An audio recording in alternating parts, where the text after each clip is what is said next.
Cette balance connectée n'est pas ton outil le plus fiable pour mesurer ta composition corporelle. Cette balance à impédance-métrie est censée t'indiquer, grâce à ses capteurs au niveau des pieds, ton taux d'hydratation, ton taux de masse grasse, ton taux de muscle aussi, entre 20 € et 100 €.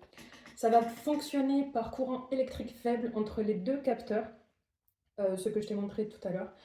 Et ça va en fait calculer la résistance des tissus, donc tissus adipeux et tissus musculaires, ainsi que l'eau dans ton corps. D'ailleurs, la mesure se fera majoritairement sur l'eau corporelle, puisque l'eau est un excellent conducteur électrique. Premier bémol du coup avec ce modèle, c'est que du coup les capteurs se font uniquement au niveau des pieds. En prenant le chemin le plus court, du coup, il va juste mesurer au niveau du bas du corps et le buste, du coup, ne sera pas pris en compte. La mesure est faussée à partir du moment où la répartition de graisse corporelle n'est pas la même rien qu'entre les hommes et les femmes. Les femmes auront plus une répartition gynoïde que les hommes une répartition androïde. Mets-toi à la page un peu. Maintenant, il y a les balances où il y a les capteurs avec des poignets. Alors oui, c'est vrai que maintenant, avec ce type de balance, on peut mesurer la totalité du corps. Mais ce qui est vrai aussi, c'est que les mesures ne seront jamais à 100% fiables. Juste avant, je t'avais dit que du coup, la mesure dépendait surtout de ton eau corporelle. Donc ça reste très compliqué de faire une mesure là-dessus et surtout de toujours réunir les meilleures conditions de pesée.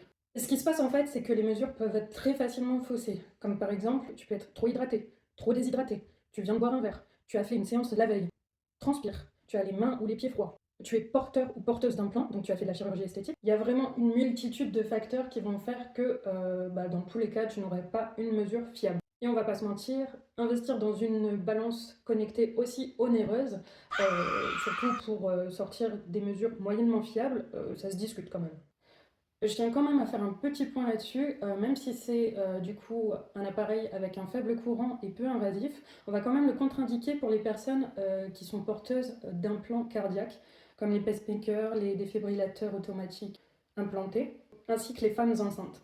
Donc si je dois te conseiller des outils pour mesurer tes changements, ce serait le poids global, les mensurations, les photos, tes sensations, si tu es fatigué, stressé, si tu as peur, aussi de voir au niveau de ta digestion et de ton transit. Et on aura aussi des indicateurs visibles à l'œil nu, comme ta qualité de peau.